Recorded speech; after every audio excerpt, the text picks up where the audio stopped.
Hey tout le monde, aujourd'hui on plonge ensemble dans l'horreur du deuxième trailer officiel de Resident Evil 9, Requiem, dévoilé hier soir, le 19 août 2025 à 21h53. A l'occasion de la Gamescom Opening Night Live, on y découvre un peu plus l'histoire stratégique de Grace Ashcroft. On débriefe tout ça ensemble, c'est parti! Le jeu annoncé lors du Summer Game Fest 2025, début juin, sortira le 27 février 2026 sur PS5, Xbox et PC. Ce deuxième trailer a été montré durant la Gamescom Opening Night Live du 19 août 2025, confirmant un mélange prometteur de narration et d'action.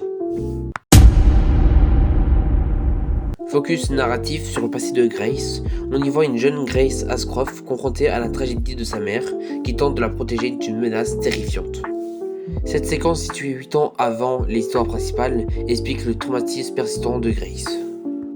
Ambiance visuelle et graphisme, retour à Raccoon City, plongée dans les ruines inquiétantes et atmosphère chargée de tension, le RE Engine livre des graphismes hyper réalistes renforçant l'immersion dans l'horreur, et c'est ce que les joueurs aiment. Perspective du jeu, confirmation que le joueur pourra passer librement de la première personne à la troisième personne. Certains critiques notent un problème sur les animations faciales, la synchronisation labiale jugée en retrait par rapport au récent épisode.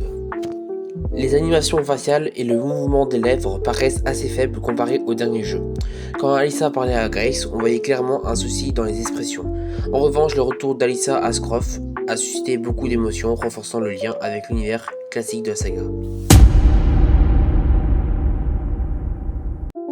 Le trailer confirme un retour aux bases du survival horror, exploration, puzzle, ambiance oppressante et ennemis terrifiants. Grace sera le personnage central explorant Raccoon City tout en affrontant ses démons intérieurs.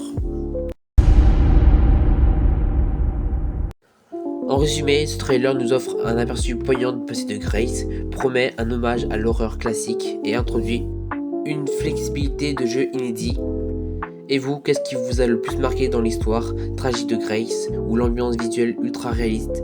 Dites-moi en commentaire et abonnez-vous pour ne rien manquer des prochaines révélations. À très vite, c'était Centeno, à plus.